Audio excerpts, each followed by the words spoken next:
everyone, and welcome to another episode of the Geek Remix podcast. Woo-hoo. Sorry, these have been a little bit delayed, but we've been busy trying to get videos recorded before I go to Japan. Among some other reasons. Among other reasons, which we've talked about. So, you want to lead us off? What? We should talk about our channel being suspended for no reason. Oh, yeah, that's right. I'm sure people want to hear the drama, Yeah. you know? As many of you probably know, our channel was suspended. We think it was due to a bunch of, like... Trolls. Trams. Well, no, because I was mixing up troll and spam. Tram. So we think that somebody, due to several different instances happening at the same time, we think that there are no consequences on YouTube. Yes. There are no consequences on YouTube except for people who didn't do anything wrong. Or no coincidences is what I meant. Yeah, no coincidences. There's no coincidences on YouTube, as we know from watching crime TV docudramas. Yes, exactly. But there's no such thing as coincidence on YouTube. So our podcast, Pixel Squirt, which now out of spite I will be bringing back. We didn't actually break any rules with our podcast, Pixel Squirt, because we didn't show anything and we didn't link to anything, and it was despite it being humorous, people talking, and despite it being humorous, it was an academic review of sexuality and such things.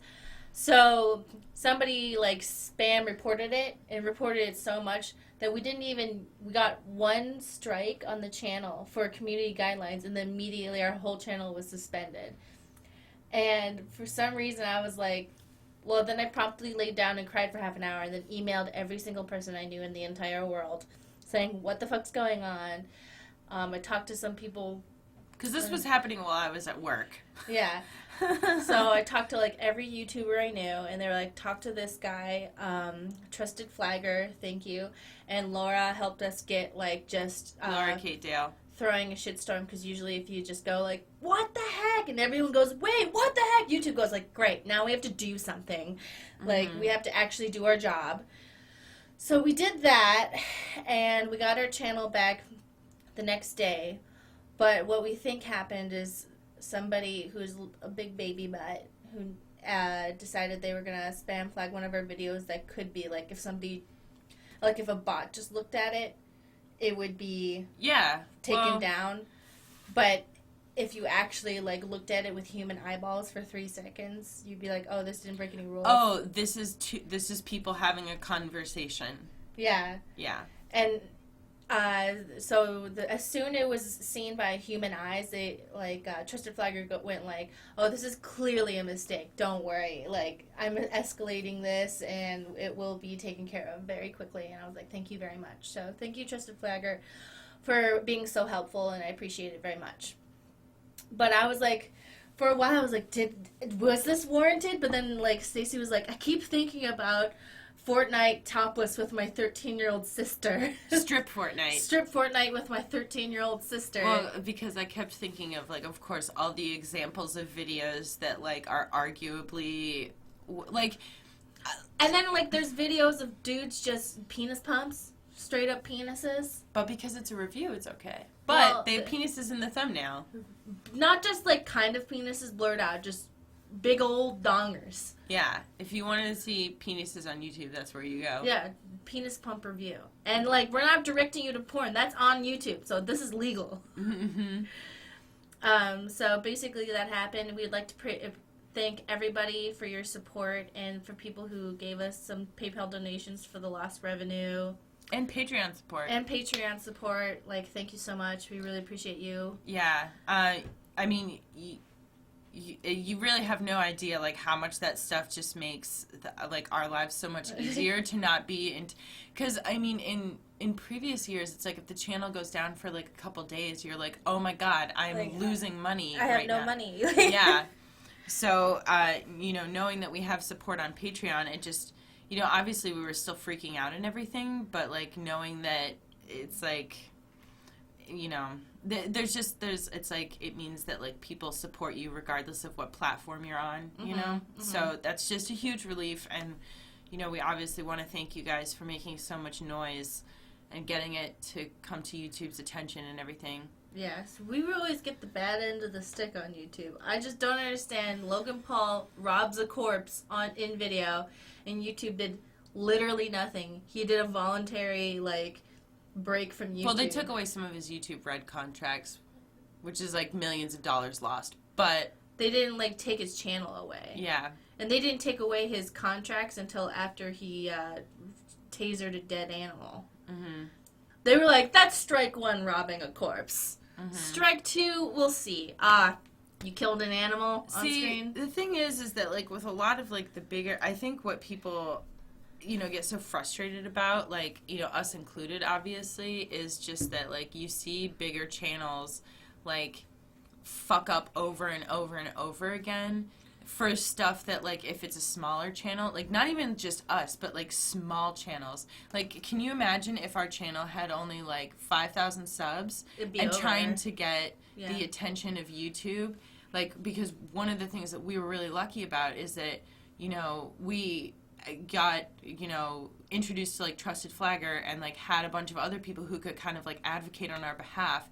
But somebody who is, like, just starting out or has a small channel or, like, you know, that's, like... It's not fair because basically it's a popularity contest and we're lucky enough to have friends. And, yes. like, that's a privilege that we have and we recognize that. Yeah, and I just want to recognize that, like, for people who are smaller than us, it's so much harder to, you know, to fight that thing. Yeah. Because, like, who are they going to talk to? Yeah. Like, I'm pretty sure the only reason we got our channel back is because we have friends. Yeah. And also, thank you, friends. Really appreciate it. And because everybody was, like, retweeting us and, like, saying, like, this isn't okay, like, adding YouTube until YouTube was like, fill out a response form. Because the first email we got back was like, oh, no. Like, the automated email we got back was, we're going to keep the suspension. But this other email we got at the same time was, oh, it was an error. And then I logged in and it says, okay, your account has a community guidelines strike. And then I logged in and it didn't have one. So I think that if we didn't, like, actually force a human being to look at our channel, we wouldn't have gotten it back. Yeah. I think because if it would have been automated, somebody would have clicked, yeah, keep it, because they're getting paid, what, $7 an hour or some shit. And they don't care. So, honestly, like, if we had just, like, gone, like, oh, we'll just submit a form and not say anything. Well, not even not say anything. It's, like, if you just don't have enough people to, like, help you out. You know? Have enough You people. can still make a lot of noise on your own, and it's not enough to get the attention of YouTube. Yeah. You know? We had to get people to rally for us. Like, I know that Laura had some people send emails for us because she felt so bad because she was a co-host. Which, like, that's totally not her fault. Yeah, it's not your fault at all, Laura. Like, we didn't do anything wrong. Yeah. But we still really appreciate Laura Kate Dale. Thank you so much. Follow her on Twitter. She's editor at Kotaku. Love you. But, like, without her, and, like, other people who helped us, like, I really don't think we would have gotten it back, like, just because of pure nepotism. And that's just the truth. I mean, we might not have gotten it back nearly as quickly. No, like, because that suspension, you can only appeal it one time. Yeah. So if we went through YouTube's, like, guidelines on how to get your channel back, we wouldn't have gotten it But I back. think somebody, if they're going to, like, uphold a channel suspension, a human has to review it. A human, I don't... At some point. Yeah, they Because upheld it.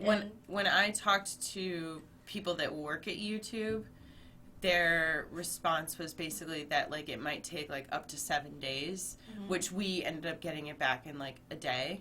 But the thing is, like, the automated email we got back was, we're going to uphold the suspension. Mm-hmm. That just scares the shit out of me. I just want to, like put it out there, like, YouTube is unfair, and we're lucky enough to get part of the good unfair stick. Yeah. And just, like, we recognize... Yeah. That we're still really lucky, and we appreciate everybody who helped us. Yeah, I mean, honestly, like, getting the channel suspended, like, obviously that's awful, but, like, I just fully want to recognize that for some people, like, they don't have the resources that we do to fight stuff like this. Mm-hmm. And, I mean, you know, even though we're not, like, you know, a million sub channel or anything, like, we still, you know, have people that can help us out and, like, have enough viewers that will make some noise and get us in front of YouTube people so that they pay attention. So we want to really thank you all for your help. I would also like to draw attention to the fact that a lot of, I guess, I wouldn't even want to say trolls, but like jerks, know how to abuse the system in certain ways. Because I know that LGR got his channel messed with because he was like, oh, I'm just bored. LGR is? Oh, Lazy Game Reviews. And he got his channel, like, messed with because he just, like, offhandedly said, oh, I'm just kind of tired of white protagonists. Because he's been playing games since he was 8. He's been playing games for, like, 23 years. Like, yeah. It was just, like, something he said. And so a bunch of people, like, flagged a bunch of his videos. And it's like, if you watch his videos, it's just him walking around at Goodwill or, like, reviewing old computers. And they, like, totally, like, messed with his channel and he had to get it fixed. And on Twitter, like, there's a whole bunch of, like, racist people, but if somebody, like, calls them out, they tell their followers to flag the account that, like, calls them out and get them banned because they know how to game the system. Yeah. His videos are really relaxing, by the way. He basically has, like, some camera glasses and just goes into Goodwill, and he's like, oh, look at this here. We got this, like, MS-DOS thing from, like, 1995, and we got this, like, Spanish language video for, like, Microsoft Windows. That's cool. And he always, like, knows exactly what he's talking about. And he's like, oh, guys, look at this. It's an old phosphorescent screen from 1984. What a find. It's a little too much for my things. And you're like, ah, yes, a phosphorescent screen. Or, like, where he was, I just remember the one where he was like, oh, and then there's this, like, Laserdisc player. They were selling it for $750, but when you look at the stuff that was coming with it, I can kind of justify the price tag. There were over, like, 5,000 Laserdiscs with it. They've got porn, they've got movies, they've got this and that. I mean, this is really the most complete Laserdisc set I've ever seen anywhere in my life. And, like, you've never seen anything like it before, but you're like, yeah, that is a good deal. You're right, Lazy Game Review. You start, like, thinking, like, oh, like, maybe I should go to, like, Goodwill. I know, I was like, wait a second, maybe I should, like, go to Goodwill and see what's out there, because I'm, like, looking at this, like, these are some good deals. Good deals on, like, junk that you'd never need. I know. You'd be like, Stacey, guess what? I got a phosphorescent LCD, or a phosphorescent computer screen. And you'd be like, great! Now what? Now, what do we do with it? Well, it's like he picked up what, like, a gaming system, and he was like, yeah, it doesn't have any of the cords or controllers or software, but I mean, it's $4, so you gotta buy it. Well, he has the excuse that he has a channel that he, like, reviews these things, and he's a collector. Yes. What's our excuse? I don't know. I don't want it. We don't have an excuse. There is no excuse. Anyway, I love Lazy Game Reviews. Just so relaxing. Just nice. It's just, like, do you want to just go to a place where you can just hear someone talk about, like, old vintage stuff and just kind of, like, relax and not have to worry about what the person's going to say? You know? Yeah, he's just like, going to Goodwill. Here's my Lucky Rock. Yeah. He talks very quietly. Mm-hmm. It's nice. So, you want to lead us off with our first story? First story today is a veteran receives penis and scrotum transplant and surgery, doctor says is a medical first. So this man, we heard about this on Twitter, I think. A lot of people were talking about it. Because remember they said, like, first successful male genitalia. End. And everyone was like, you mean, like, first transplant success? No, just first successful just male first successful. Like, ever done.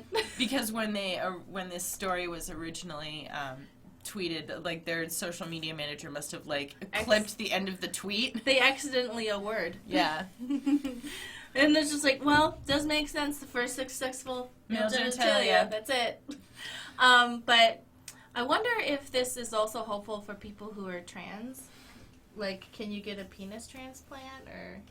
I wonder if that would work. I don't know. I'm not a doctor. I mean, I know that they can construct, like, a penis, but I mean, obviously, there's a lot more things that go into that surgery. Of my friends who are female to male, they say that they prefer not to get the penis construction because it's not as good as the vagina construction. So they usually just go with, like, strap-ons and stuff. Yeah, I've heard the same thing. So I'm wondering, like, maybe this would be a better alternative, but I don't know. I don't know. I would, I don't know. Like, I know that your no, you know what? Never mind. I won't go into the details because I don't want to say anything that's incorrect. Yeah. But this is nice because... You know what? Regardless of, like, where this ends up going, it's still good news because, you know... Good for this guy because I feel that a lot of men have a very special relationship with their genitals. And so he was talking about how he was in a veterans survival group, like of people who lost parts of their body. Mm-hmm. And he was there and they like wouldn't really know what happened to him, but they would go, yeah, the first thing I did when I had my leg blown off was check and see if my penis and balls were there.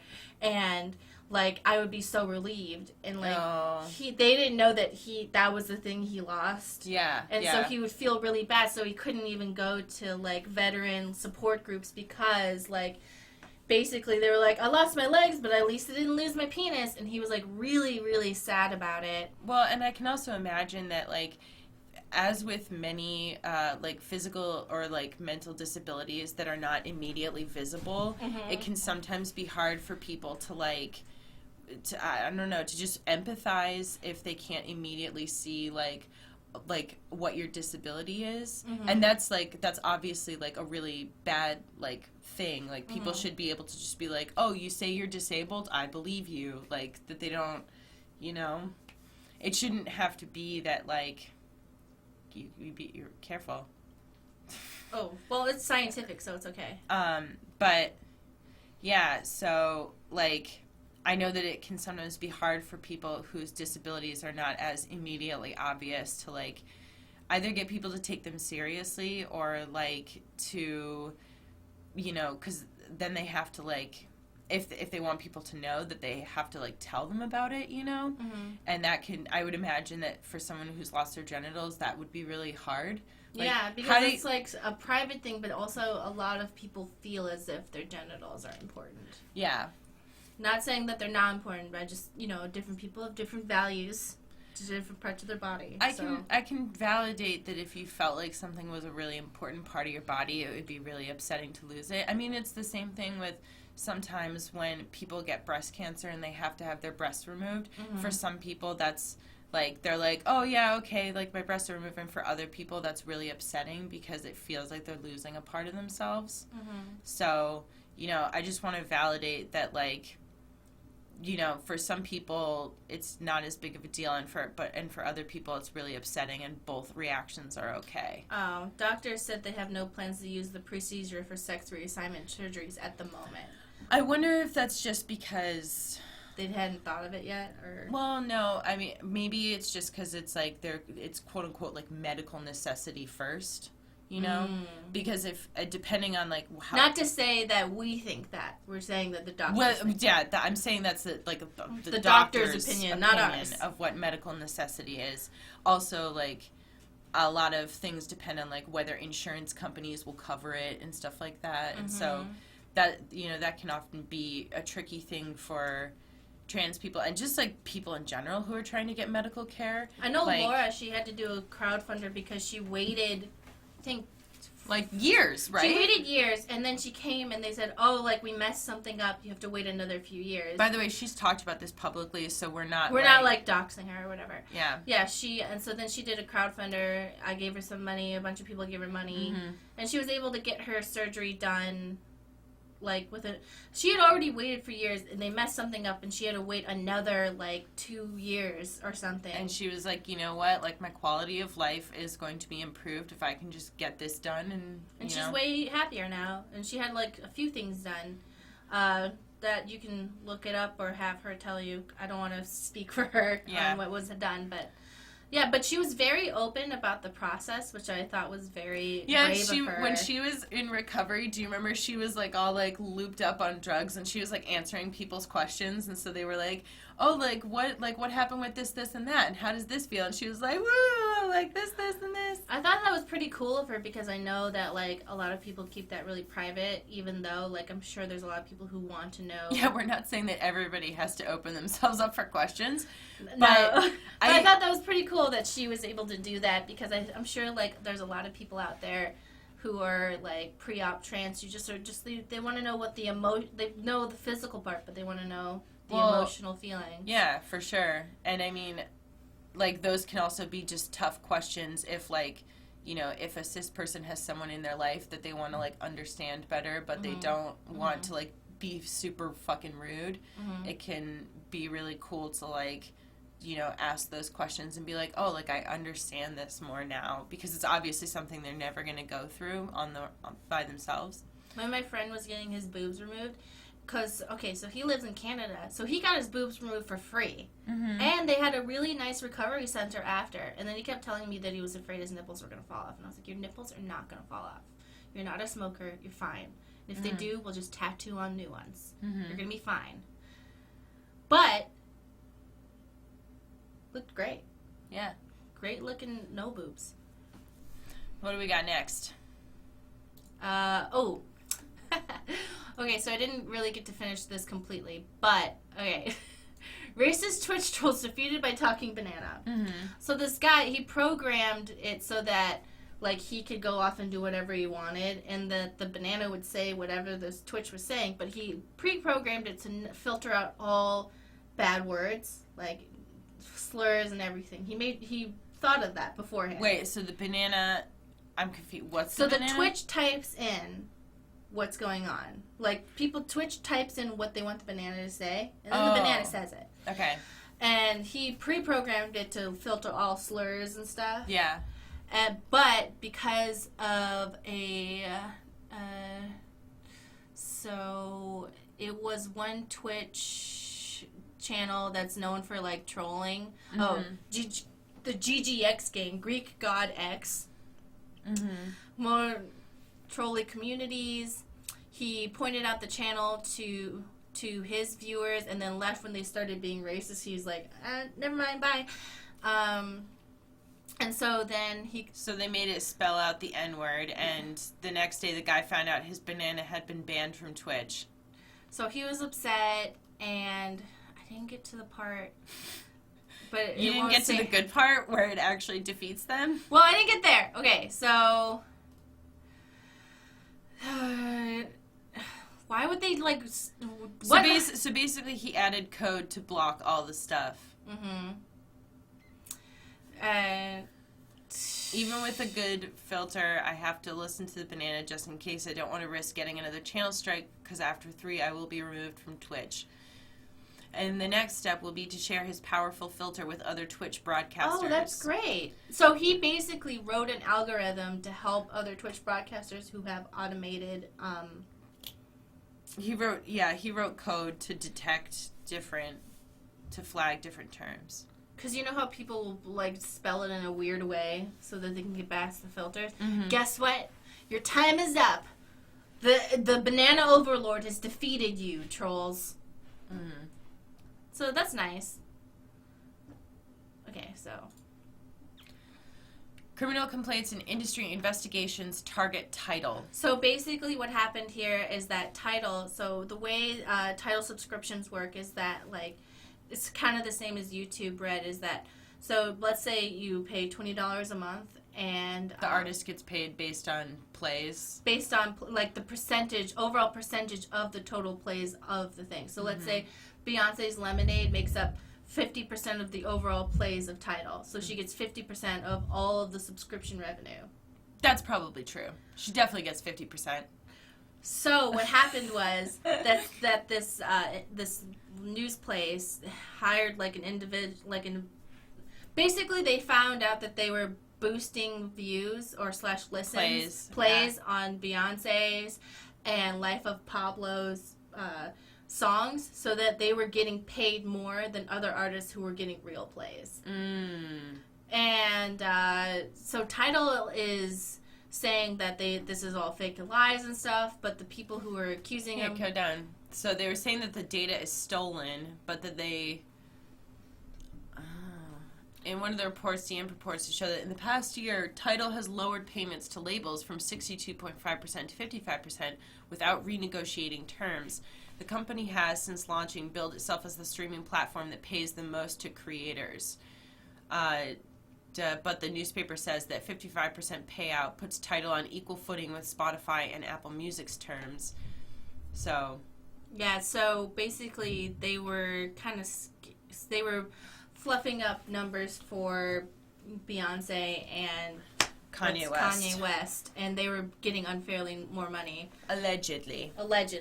But they did have a third party. As well as Rihanna, Nicki Minaj, Daft Punk, Jack White, Arcade Fire, and others. Basically all those people that you saw signing that really big contract in that one weird video. Yeah. They get all the more money even though they didn't deserve it. Yeah. So. It's not cool, Tidal. Oh, wait. No, hold on. So, go up for a second. So, Rihanna, Nicki Minaj, Daft Punk, Jack White, Arcade Fire, and others, those are people who... Bought a 33% stake in the company. They bought a stake in it. No, Sprint has the 33% stake. Oh, sorry, might be. So, they're saying it's a smear... Tidal's saying it's a smear campaign from a publication, blah, blah, blah, blah, blah. But the publication hired a third-party firm to confirm what they were saying. So, I wouldn't put it past them. I mean, I wouldn't put it past them, because the thing is that it's so easy to, like, fake plays and listens, and, like, when money... Well, I know that a lot of music companies, or whatever the word is, they were doing that on YouTube. They were Labels? Labels. They were putting fake views on a lot of their songs and stuff. Yeah. And then YouTube pretty much deleted, like, a few billion views worth from like multiple different labels and songs and artists a few years ago because they were like, stop, don't do that anymore.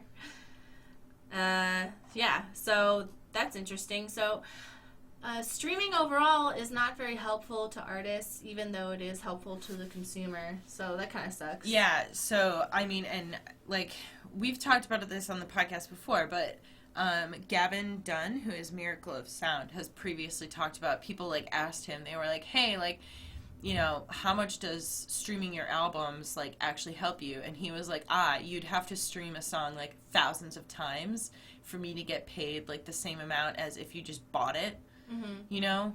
So like, just to be aware, like in order for artists to make money nowadays, they barely make money off of music sales or streams. They have to tour more than ever, and, like, it's painful.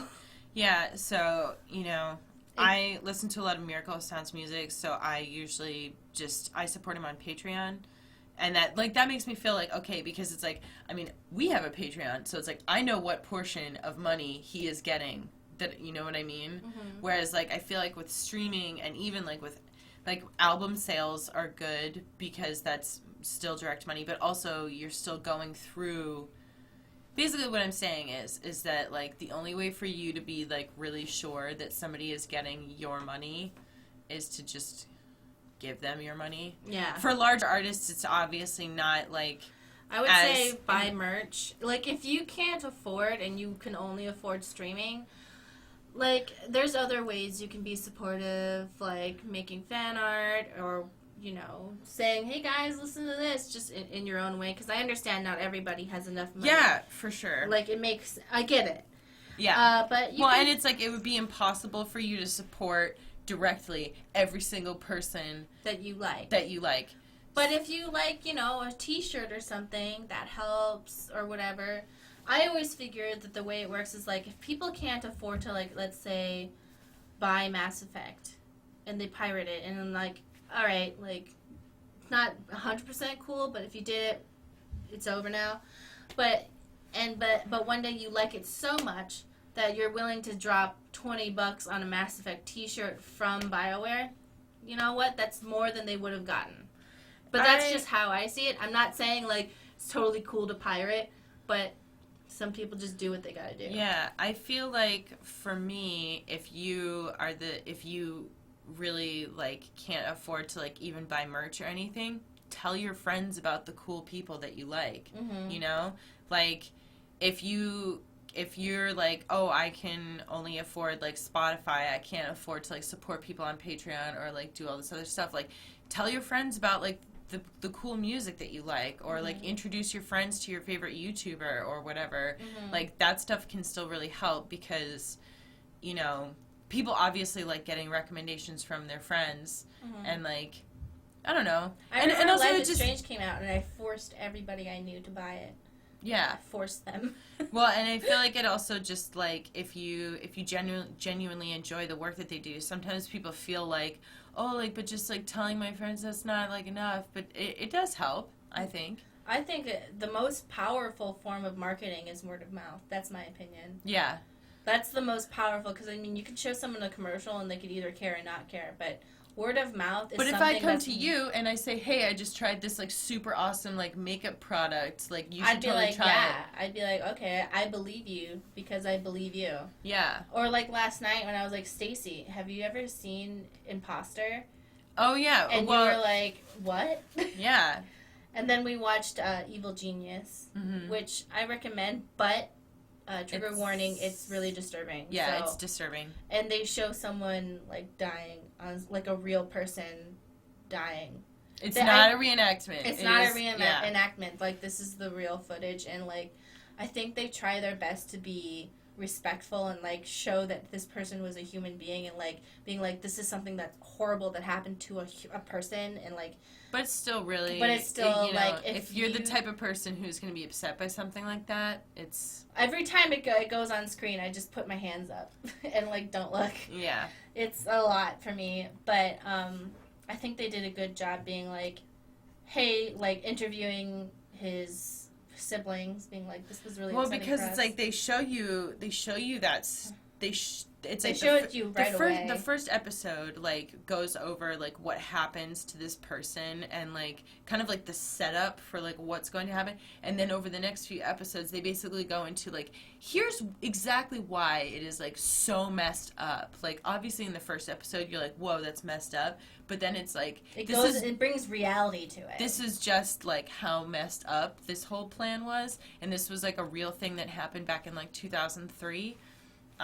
It's basically about, like, a bank heist. I think the documentary really gave it justice in terms of, like, if somebody just told me that, what happened, I'd be like, wow, that's messed up. But I, like, really understood that this person, like, really suffered. And I'm not, like, getting enjoyment. I'm being like, okay, I know this happened to you. It made me really sad. And, you know, like, I don't normally get sad from watching, like, fucked up shit.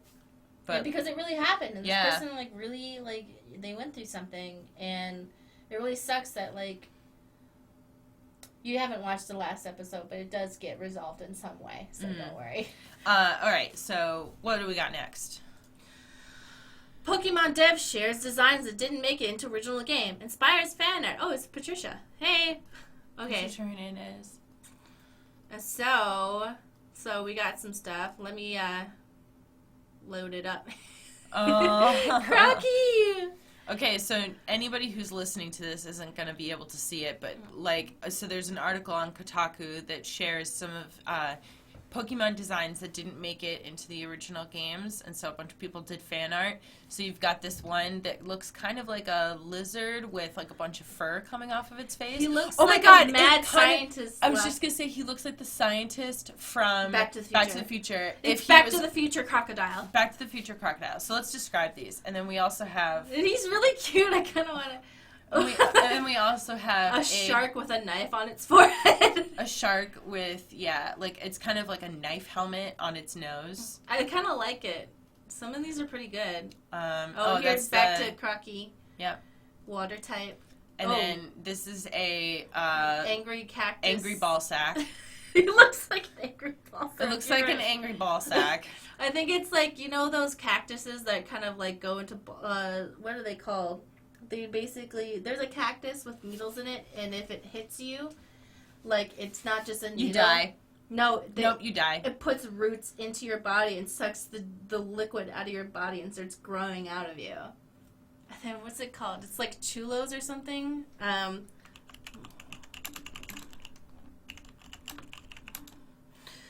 Water.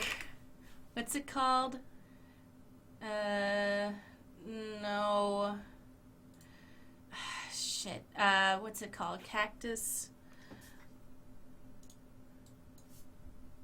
All right, why don't we we'll come back to it, but it's table super this cool. for now. Yeah, it's super cool. All right, so here's more of the same, guys. People are really into this. Oh, damn, look at that. Oh, look at that. That's like a futuristic-looking deer. It's future deer. Oh, my God. It's kind of like a deer, but with like a bunch of like bones sticking out of it. Yeah, like if a deer had an exoskeleton. Oh, my God. It's like a deer crossed with that animal from Pitch Black. Haven't you ever seen Pitch Black? With Vin Diesel, and they're like... It looks like a deer crossed with a Hondoom. Yeah. That's it. Chris. Yeah, it's some cool shit. Mm-hmm. I like being able to see it. Let's see if we can zoom in. Those are just regular, I think. Nope, there's one right there. Yeah. Oh, that was pretty cool. I like that. It was fun. All right. New UK newsstands will sell porn passes to verify ages under new law. What I want to know is why newsstands are still selling porn. Here's my question. Who the fuck buys porn at a newsstand? Anybody who's over 50. So I don't even know why porn passes need to exist. Yeah. Because, I mean, even if... I mean, like, I know... which include... Okay, last year Britain approved the Digital Economy Act of 2006, which includes strict new rules regarding access to pornographic websites. So I guess now... Regulators have suggested that users will be able to purchase a porn pass from local newsstands to verify their age. The law will require websites to verify users' ages or face stiff penalties. Those who don't comply will risk being blocked. However, the implementation of those rules have been delayed to give the British Board of Film Classification more time to draft its guidelines. Once it does those new guidelines, so this is so you have to publicly humiliate yourself by buying a porn pass from things to look at porn on the internet. This is a suggestion. This isn't like an actual... Though. They haven't done this yet. So, but they're suggesting that they would sell a pass with like a 16-digit code, and it would require like a driver's license or passport to verify the buyer's age. So that Imagine the black market of porn passes in England. Because you know those kids want in. Here's the thing, it's like, what did they think this is like? I don't know. If people can already get fake IDs, like, what the fuck? I mean, okay, so I know that the whole, like, if people can circumvent the law, you should still have the law. I know. But, like... You can't get in the way between a teenage boy and movies. It's just not gonna happen. Yeah. It's a global shame. I don't know, like, I guess, I don't know. Seems like a lot of work for something that's not going to do a lot. Yeah, I just can't imagine.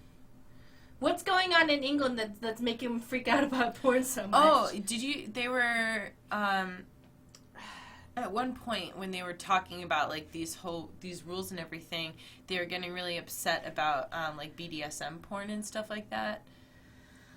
Yeah, I mean, that's a tough call, because if you're younger, you don't really understand what that is. Mm-hmm. And nobody can explain it to you. I do want to be clear that, like, when there has been research that shows that when people who are very young see porn without, like, proper context given to, like, consent and, like, what is realistic sex, that can kind of be damaging to people's perceptions of what sex is going to be. Mm-hmm. I'm not saying that, like, definitely not, like, all porn is bad or anything, but just that, like, when people are very young and they're exposed to stuff, like, maybe they're viewing it, like, in secret and they don't really understand, like, oh, these are, like, actors and this is, like, not what happens in, like, a real-life situation, like, especially if it's, like, violent porn that maybe doesn't make it clear that, like, this is not something that you would do in a real-life situation, you know, without, like, proper consent and safe words and everything. Yeah. I know that in England, their sex ed for public school is a lot better than ours. I went to a private school, so we had sex ed 3 times.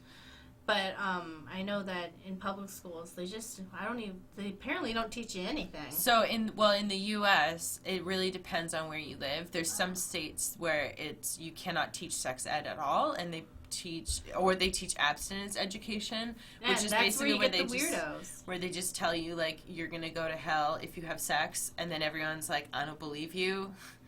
And then... And they just tell you lies and shit. Yeah, well, and, like, see, the shame is that, like, people always think that, like, sex ed is just about, like, teaching people how to have safe sex, but it's also, like, protecting people from STIs and, like, you know, preventing unwanted pregnancies, which you would think that people would, like, want that. No, you know? It's because they're too wrapped up in, like, the Bible and shit. It's like, okay, it doesn't just make don't sense under- because like- they're setting it up so that the only access that these kids have to sexual education is porn. And that's, like, worse. It is worse. Because I appreciate my schools because we had sex ed in 5th grade, 7th grade, and freshman year. In 5th grade, they were just 5th grade was just like they just explained like your body 101. 7th grade was like, this is what rape is, don't do it. And then freshman year was like, this is how to use condoms and like all that stuff. They basically 7th grade they were like, explain to us what rape was. That was the overall idea, and just like consent and shit. And then freshman year was like the how STD proteins combined. Yeah, well, so because like we had our first session in like 4th grade, and that was where they basically like divided you up, and they were like, you know, to one group they're like, this is how penises and balls work, and then the other group they were like, you're gonna get your period, it's gonna be awful. I remember in 5th grade a lot of the questions were, is he gonna pee in me if we have sex? Wow. And I know my friend who went to public school, she said, like, you know, I had male and female friends who went to a public school nearby me. They were like, yeah, they told the girls how to attack a man's genitals in case they attack you, and they told the guys, like, how to put a condom on. Mm-hmm. And I was like, what a world we live in. Yeah. Like, wow.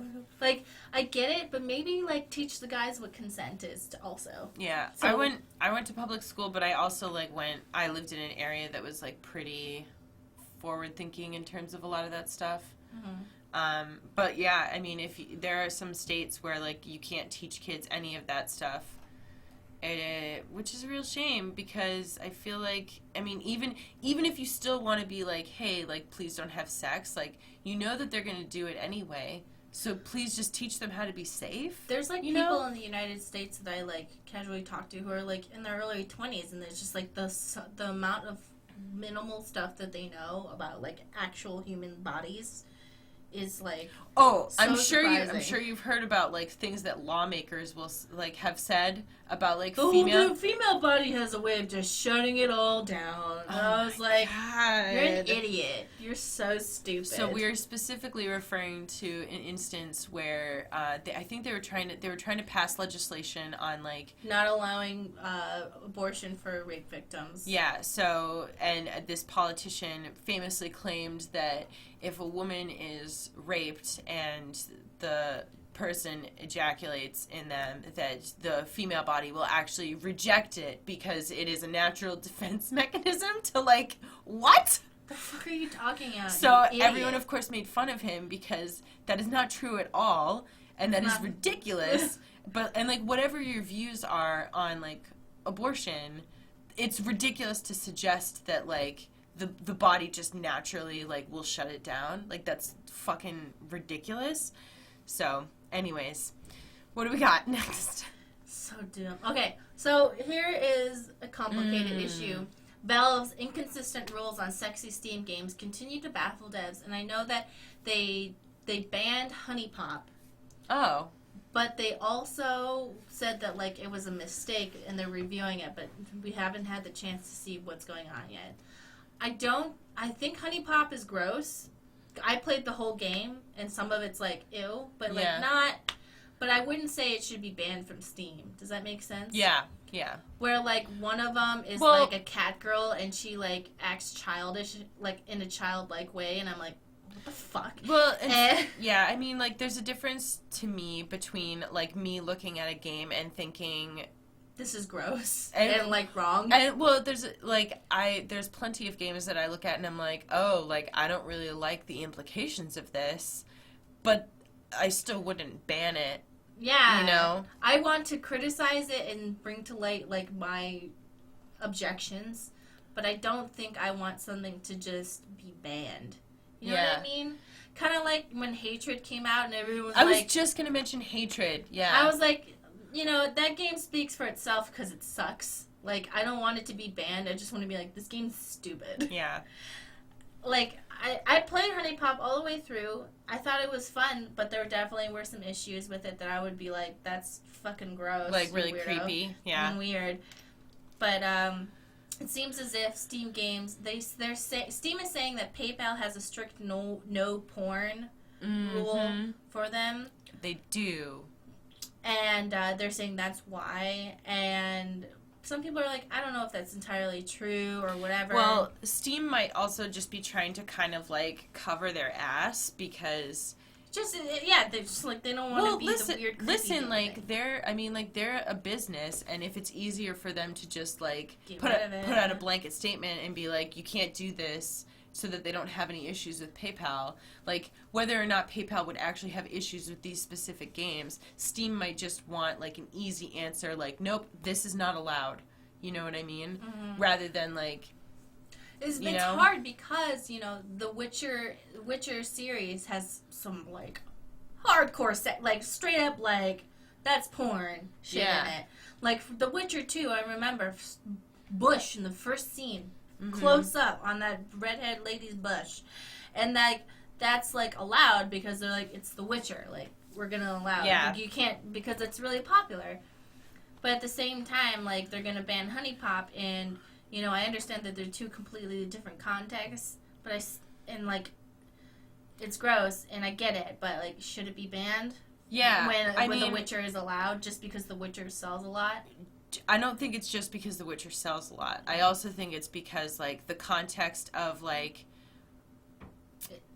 Yeah, I get it. Like, yeah. But the thing is, like, how do you define context? Exactly. Well, that's why it's so tough. It's like when you have a sex scene in, like, say, a movie versus in a porn, you know, and, like, even if they're showing, like, pretty much the same thing, like, maybe some, like, boobs and, like, a butt, even if they're showing the same thing, like, people are automatically usually going to think the movie production is, like, quote-unquote classier, just because of the way, like, it's framed. I know that, like, I don't agree with everything your movie sex says, by the way. But, like, one thing he brought up was that, like, a film that he watched had, like, a gay sex scene in it that was just pretty much, like, standard sex. But it got, like, some, like, crazy rating on it.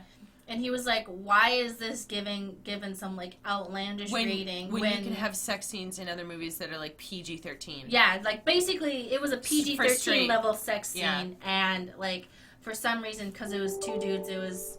Fuck off. You got your headphones plugged in, but it's playing through the speakers. I don't know, man. I don't just... My life... Just... Whatever. But, like, it's hard. It's a difficult thing because Kindred Spirits, I think, is about two girls who are falling in love, and it has explicit sex scenes in it. Mm-hmm.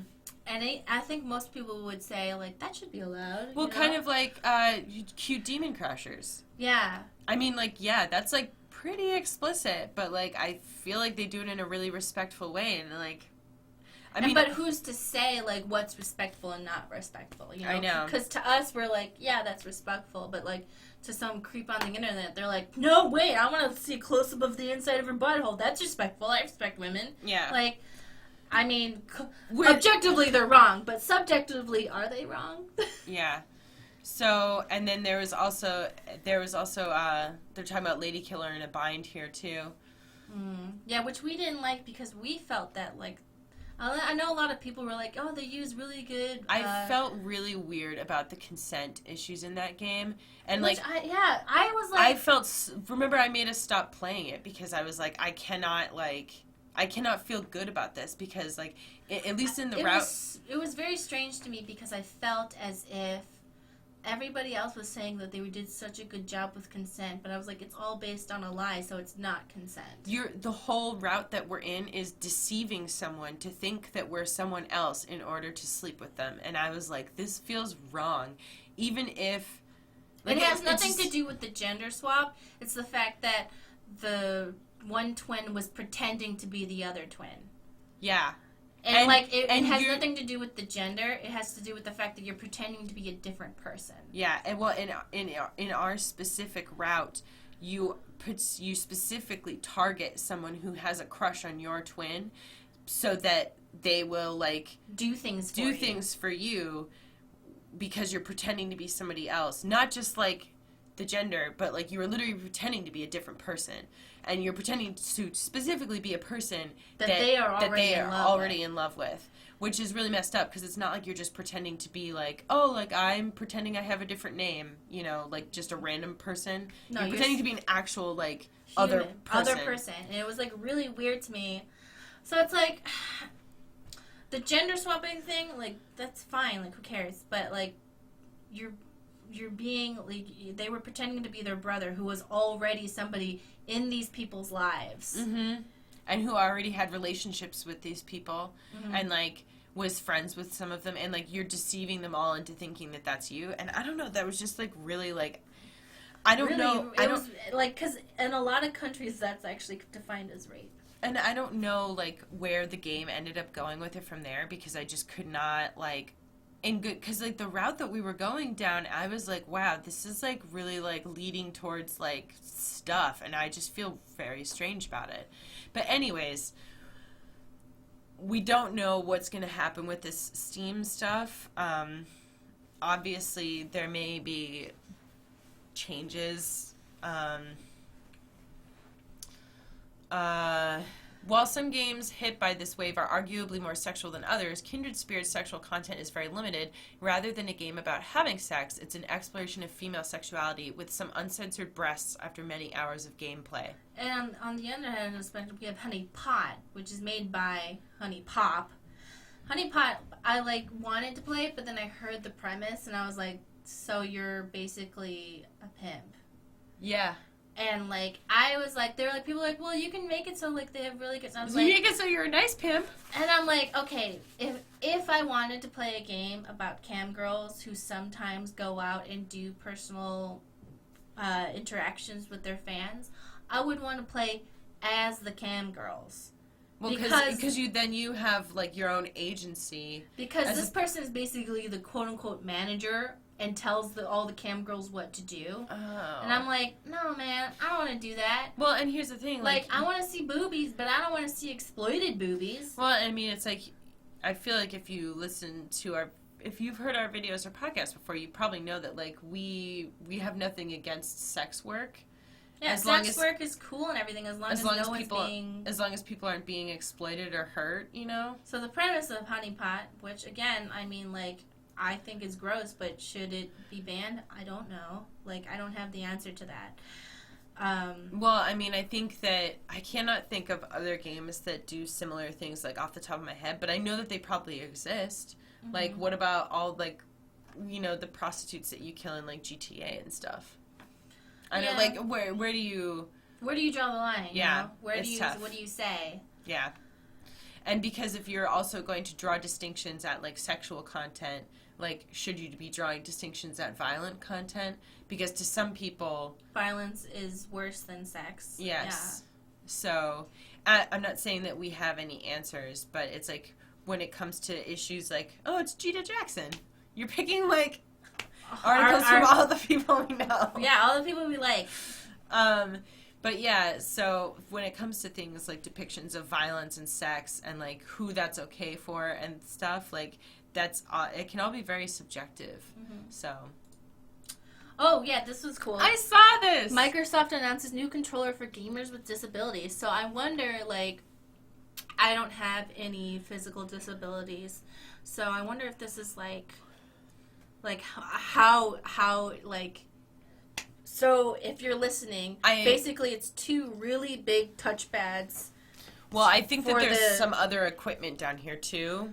Okay, so like, it depends on, I think that the idea is that you can kind of, depending on what your needs are, what your specific needs are, and, like, because for some people, it can be hard to have, like, precise hand movements, mm-hmm. you know, and for other people it's hard to, like, hold something, mm-hmm. stuff like that.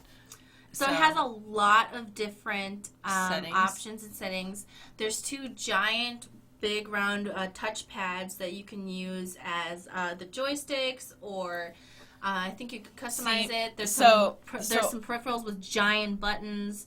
So it basically features a large white base unit, which has a few buttons and large pads on it. But on the back of the controller, it has room for... I was reading that. Oh, I'm sorry. I thought you were just describing. No, right here. Okay. Which has room for an extra joystick and other button inputs. So if you need... Rather than holding a controller, you could have separate things for each of the buttons. Mm-hmm. So I like that they have some options for really big buttons. Because I'm sure... And then it also seems that they have something... that I've seen other people who are paralyzed have. For your mouth? For their forehead, where they can move their head to do certain things. This looks really, helpful. Yeah, I mean, I think it's just really cool that, I know that they put a lot of time into making this, because I remember seeing a tweet going around about it. I think it's really great when they can make things for people that are more accessible, because I know that it's not they're opening themselves up to a demographic that loves video games, because a lot of people, I'm not speaking for all disabled people or anything, but that's something you can do without having to move a lot. I mean, it's it just opens up your options. And the controller would cost $100. So if you want to learn more about that, I would suggest looking it up, because they are going to be releasing it. It actually looks really nice, too. Yeah. I just really like that they make it so customizable, so that if whatever somebody has they can going on, they can make it work for them. I really like the big buttons. Like the really big buttons that you can plug into it. That seems like it could be helpful. There's a lot of stuff in here. Mm-hmm. I don't know what that is, but it looks cool. Oh, you might be able to put things on your fingers too. Yeah. Okay, so Kingdom Hearts 3! Date to be revealed either at E3 or Kingdom Hearts 3 Orchestra Tour, so that's next month. Yeah. I looked at some footage, and basically that's what's happening, and here is... What? Oh, I mean, I was just going to read a little bit of it, because for anyone who's just listening to this, they're not going to know what any of that said. I didn't want to give away too much, because there's some spoilers in there. And so here is some... I won't play it, because I don't want to get in trouble. But Kingdom Hearts 3 of them in Toy Story. So there's some... Here's Goofy and Sora. They're kind of put into a kind of Lego look. Wow. They're kind of to make them toyified. Because you know how... What is this from? This is Kingdom Hearts 3 gameplay. Oh. So, usually... I know that you didn't fully play the other Kingdom Hearts games, but basically whatever world they go into, their bodies kind of morph into something that fits that world. So they're going to be in Toy Story World now? They're going to be in Toy Story World. They're going to be in some other worlds. I think I saw Wreck-It Ralph. Oh my god. Yeah, so that's really nice. Amazing. Yeah, see, here's Ralph right there. Mm. So I think he might be a summon of some sort. But look how Sora's kind of toyified with little joints. The little toy joints at his things. And Buzz Lightyear, and here's Goofy and Donald in their toyified versions. And I'm just excited about that. Mm. I get vaguely upset when they incorporate properties that that happened after I grew up. And I'm like, no, stop it! Well, yeah, because they're like, oh, this isn't for you. No, it's for me! Wait, Toy Story happened after you grew up? No, but there were some other ones. But you gotta, the mic. No, there's this thing absorbs it. Don't worry. So I'm pretty excited about that. It looks pretty cool. Mm-hmm. And guess what time it is? It's time to be sponsored. Oh, yeah. So today's podcast is sponsored by Tshirt Punch. So Tshirt Punch has... Here, go to the website so you can see it. So shirtpunch.com. They have a variety of kind of nerdy shirts. They actually change out their shirts a lot. If you go down, they actually have... It's frozen. Just give it a sec. They have a bunch of... Just reload it, maybe. Stop. They have a bunch of Rough and Paw and Griffin Dog, Harry Potter t-shirts with dogs. They have an Agretsuko t-shirt that glows in the dark with her making a metal face. They had one with Gem and the Holograms and Death, and those are two things I like.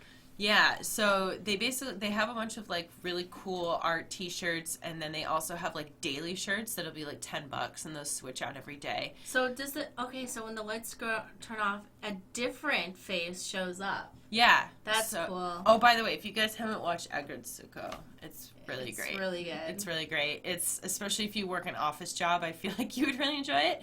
So you can use the code POD10 here if you go up to the top. Oh, POD. Okay. So if you use the code POD10, I think it's 10% off checkout. And here, go back to the. Oh, here we go. Yep. So you can see up at the top they have like a little timer up at the top. No, all the way up. Oh. They have a timer for the daily deals. So like these will be like the deal T-shirts. Just to really stress you out. Yeah. But I like this Misfits one. Yes. Yeah, that's good stuff. Yeah. So and it's $10. What? I know. Yeah. $10 usually, like when they're selling, they're like $40, and you're like, yeah, $40. You have to buy it today. No, their daily deal T-shirts are all $10. Ooh, I like how they did the Infinity Tour 2018. Yeah, where it's like Iron Man, Spider-Man, but and they put them in. So they all did them in like metal band fonts. And they have like Black Panther, Thor, and the Loki, Hulk, Thanos, Scarlet Witch, Steve Rogers. Black Widow, Guardians of the Galaxy. That actually does look really cool. I know. And then they have the then they have Winter Festival, which has all the names. The Lannisters. And Stark. Of course, these are all going to be off unless we release this podcast today. Well, I'm just saying, we're like, these are some cool shit. There's like cool shit happening. And then you have like all of the. Like, oh my god. Jean-Luc Picardio, the next generation of fitness. Which is Worf in the background. And Jordy. Yeah, so they have some pretty cute stuff. And they're like $10 or $20 for the shirts. So slobbering. Yep. And so if you guys want to check them out, you can enter code POD10 for 10% off. So thank you to Shirt Punch for sponsoring our podcast. Hold on, I want to look at their other stuff. I'm old gray. Wow, a lot of their stuff is like not $1 million. Yeah. These are all shirts I can afford. Did you see Heck Boy? Heck Boy. So, was there anything else that you wanted to, I feel like, was there other stuff that we wanted to talk about today? I don't think so. Hold on, I did want to touch on this a little bit. So just, I mean, obviously I know that we talked about this before, but What are we talking about? What's so serious happening? No, I was just going to let them know that I'm, like, still dealing with some personal stuff. Oh, okay. So, like, I really appreciate, a lot of people have, like, sent me supportive messages and everything, and I really support. Take a picture and go back in time. Yeah, exactly. Okay, sorry. Stacey got distracted by the Life is Strange t-shirt. Go ahead. Yeah, this looks really cool. Hold on, guys. I got something really serious. Whoa, look at that shirt! Okay. Yep, getting distracted by Shirt Punch. But, I'm still dealing with some stuff. It's like... It's personal shit. It's personal shit, and I can't really talk about it. But I really appreciate everyone's support, and I feel... really, like, I'm trying, like, to just take care of myself and, like, not feel shitty about the fact that, like, we haven't done our, I still really want to do the game roast video, and that's something that, like, we just weren't able to get that done before I went to Japan. I'm hoping that the Japan trip will be just kind of, like, a good reset for me and, like, take away some of the stress, because... I had a bunch of, like, personal shit happen, and then I've been trying to, like, get all, like, this work and channel stuff done before I leave, and it's been really stressful, and so I really appreciate everyone's patience as we continue to work on that, and obviously, like, your support means a lot to me. Yeah, I don't know what else to say. It's just been really shitty, It's been tough. It's been really tough. But it's not just like, it's a specific situation. So it's like, it's just going to be, it's just time, for it to go away. Sometimes it's like time is the only thing that's going to fix it. So Anyways, was there anything else you wanted to talk about before we sign off? No, I'm actually like really into these shirts. I know. Aren't they pretty cool? Yeah. So, yeah. Anyways, if you want to keep in touch with us, you can find me on Twitter, Instagram, and Tumblr at Geek Remix a lot. And, you know, again, thank you for all like the nice messages people have sent me on there. It really means a lot. You can support us on Patreon, patreon.com/geekremix. That is a huge help to us since YouTube is just, who knows what the fuck is going on with that. If you want to do a one-time, like $1 or whatever, there's a PayPal link in the YouTube descriptions. Yes. For those of you who would rather do like a one-time donation, that still helps. And then where can they find you? At Geek Remix on Twitter, Tumblr, and Instagram. So, all right, I think that'll about do it for us today. But we're not going to get another podcast out before I leave for Japan. So the next one of these will probably be in mid-June. We did finish up God of War, so those videos will be coming out, and we'll hopefully have a few other Try and things. record a bunch in Japan, and we can make a vlog video. I mean, I can try. Just bloop on your phone. Yeah. All right. Thank you, everybody. Bye. Say bye, AJ. Say bye.